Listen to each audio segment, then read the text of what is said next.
अस्सलाम वालेकुम नाजरीन, मैं हूँ असद ज़मान और आप देख रहे हैं असद ज़मान यूट्यूब चैनल। नाजरीन, मेरे एक दोस्त हैं, उन्होंने मुझे मैसेज करके एक चीज़ पूछी कि उनके दादा हजूर हैं, वो बहुत बूढ़े हो चुके हैं, तो वो उम्रा कैसे अदा करें, क्योंकि उन्होंने व्हील चेयर पे करना होगा और दूसरा उनको बस नमाज पढ़ना आती है, बाकी कुछ और नहीं आता। तो उनका उम्रा कैसे अदा होगा और वो व्हील चेयर पे कैसे उम्रा करेंगे। तो नाजरीन, मैंने सोचा कि आपको क्यों ना एक वीडियो बना के दे दी जाए, क्योंकि बहुत से और भी लोग हो सकते हैं जिनको ये मसला दरपेश हो, तो ये वीडियो उनके लिए भी हेल्पफुल हो जाएगी। सबसे पहले नाजरीन, जब आप पाकिस्तान एयरपोर्ट पे आएंगे तो आपने इमिग्रेशन वालों को, जब आपकी बोर्डिंग हो रही हो, तो आपने उनको बोलना है कि हमारे जो ये मुसाफिर हैं, ये इनको सऊदी एयरपोर्ट पे व्हील चेयर की फैसिलिटीज़ चाहिए। तो नाजरीन, वो आपको आपके बोर्डिंग पे ही वो एंट्री कर देते हैं। तो जब आप आगे आते हैं, तो हवाई जहाज़ से आप जब निकलते हैं, तो आपके लिए ऑलरेडी एक व्हील चेयर अवेलेबल होती है और आप उसको वहाँ पे यूज़ कर सकते हैं। तो इसलिए नाज़रीन, जब भी आप आएँ तो ये आपने ज़रूर करना है। तो उसके बाद जब आप वो व्हील चेयर जो होगी, वो व्हील चेयर आपको सिर्फ़ एयरपोर्ट तक अवेलेबल होगी आपके लिए। तो नाज़रीन, जब आप मक्का में पहुँचते हैं, तो उस वक़्त नाज़रीन, आपकी जो व्हील चेयर है, आपको वो होटल वाले उनके पास होती हैं, वो आपको देते हैं। अगर वो आपको नहीं देते, तो फिर अगर आपको खुद खरीदनी हो, तो उसकी इस वक़्त जो प्राइस है, वो 350 रियाल है सऊदीया में। तो ये मेडिकल स्टोर से मिल जाती है, उधर करीब से भी मिल जाती है, दुकानों में पड़ी होती है। लेकिन नाज़रीन, 350 रियाल बहुत बड़ी रकम है पाकिस्तान के लिए, जो पाकिस्तानी हाजी आते हैं उनके लिए। तो उनके लिए एक ये एडवाइस है कि बहुत से हाजी ऐसे होते हैं कि वो करके उम्रा करके, तो जब वो जाते हैं तो व्हील चेयर वो कहीं रोड पे छोड़ देते हैं, कहीं होटल में ही छोड़ देते हैं। तो आप कोशिश करें, थोड़ा-सा आप घूमेंगे तो इंशाल्लाह आपको कहीं न कहीं वो खड़ी हुई मिल जाएगी। अगर वो आपको वहाँ से नहीं मिलती, तो होटल वालों को बोलें, वो आपको प्रोवाइड करेंगे। अगर वो नहीं करते, तो आपको ये जो तरीका मैंने बताया है, इस तरह ढूँढें, नहीं तो फिर आपको 350 रियाल की वो लेनी पड़ेगी। नाजरीन, एक बात ज़हन नशीन कर लें कि जो व्हील चेयर वाले हाजी होते हैं उनको मताफ के जहाँ पे तवाफ़ किया जाता है उसके ग्राउंड फ्लोर पे नहीं जाने देते, क्योंकि वहाँ बहुत रश होता है और वहाँ पे चोट लगने का ख़तरा होता है। क्योंकि जो व्हील चेयर के आगे वाले दो छोटे पहिए होते हैं उसके साथ जो उसका लॉकर लगा होता है वो इतना डेंजरस होता है कि वो आगे वाले बंदे को ज़ख्मी कर देता है। इसलिए नाजरीन, ग्राउंड फ्लोर में तवाफ़ जो है वो सऊदी गवर्नमेंट नहीं करने देती व्हील चेयर वालों को। ज़ीन खाना काबा का जो फर्स्ट फ्लोर का मताफ़ है, जो जहाँ पे आपने तवाफ़ करना है, वो ऊपर जाके वो थोड़ा-सा बड़ा हो जाता है, चक्कर थोड़ा उसका लंबा हो जाता है, ये भी थोड़ा दूर पड़ जाता है।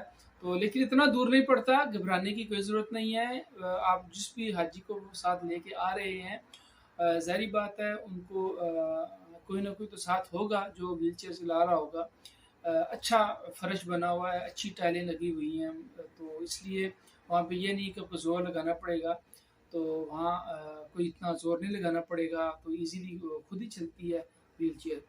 नाज़रीन, एक बात या ज़हन में रखें कि अगर कोई भी औरत, कोई बीवी अपने मियाँ को ला रही है, या कोई बहन अपने भाई को ला रही है, या कोई बेटी अपनी माँ को ला रही है, लेकिन नाज़रीन, मर्द का होना बहुत ज़रूरी है, क्योंकि व्हीलचेयर जो है वो औरत के बस का काम नहीं है चलाना। क्योंकि मताफ़ में तवाफ़ करते हुए कोई इतना इश्यू नहीं बनेगा, लेकिन जब आप सही करेंगे, तो उस वक़्त सही में थोड़ी-सी चढ़ाई आती है, सफ़ा में भी आती है और मरवा में भी आती है।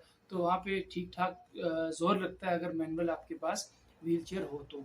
इसलिए मर्द का होना ज़रूरी है, और मर्द भी तंदुरुस्त हो, ताकि वो व्हीलचेयर ईज़िली चला सके। तो नाज़रीन, दूसरा भाई ने बोला था बुज़ुर्ग हैं, उनको बस सिर्फ़ नमाज़ पढ़ सकते हैं और कुछ इतना नहीं आता।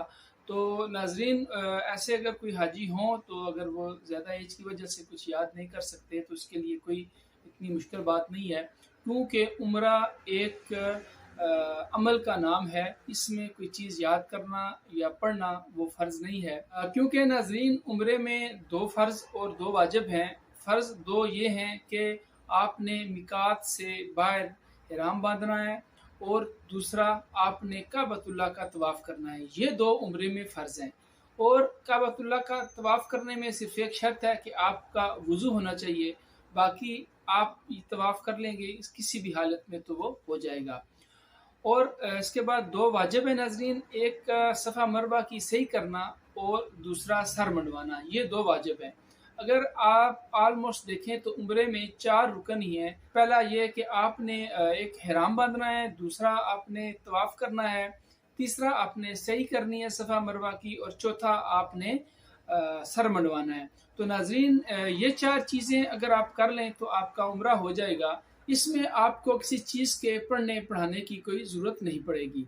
तो ये एक मुख्तसर सा तरीका था उनके लिए जो लोग कुछ नहीं जानते, जिनको कुछ भी नहीं पता। आपने अगर ये 4 चीज़ें कर ली तो आपका उम्रा हो जाएगा। तो नाज़रीन ये मुख्तसर तरीका था, जिसको कुछ भी नहीं आता तो उन्होंने कैसे उम्रा करना है।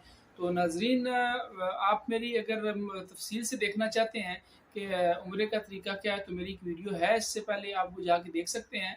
तो ये जो तरीका ये मुख्तसर है, जिसको कुछ भी नहीं आता वो ये 4 काम कर ले तो उसका उम्रा हो जाएगा। तो नाज़रीन आप जब भी मक्का का सफ़र करें, मक्का के लिए आएँ तो बिल्कुल घबराने की ज़रूरत नहीं है, परेशान नहीं होना। आप अल्लाह ताला के मेहमान हैं और अल्लाह ताला अपने मेहमानों की मेहमान नवाज़ी करना खूब जानता है। तो आप परेशान नहीं हों और जब भी यहाँ पे आएँ तो ईज़ी होके आएँ। अल्लाह से दुआ है कि अल्लाह हम सबको बार-बार हरम शरीफ में नमाज़ पढ़ने की तौफ़ीक अता फ़रमाए और आपको और मुझे बार-बार उम्रा करने की तौफ़ीक अता फ़रमाए। दुआ में याद रखिएगा नाज़रीन और मेरे चैनल को सब्सक्राइब कीजिएगा, लाइक कीजिएगा और शेयर कीजिएगा। मुझे दुआ में याद रखिएगा। अस्सलामु अलैकुम।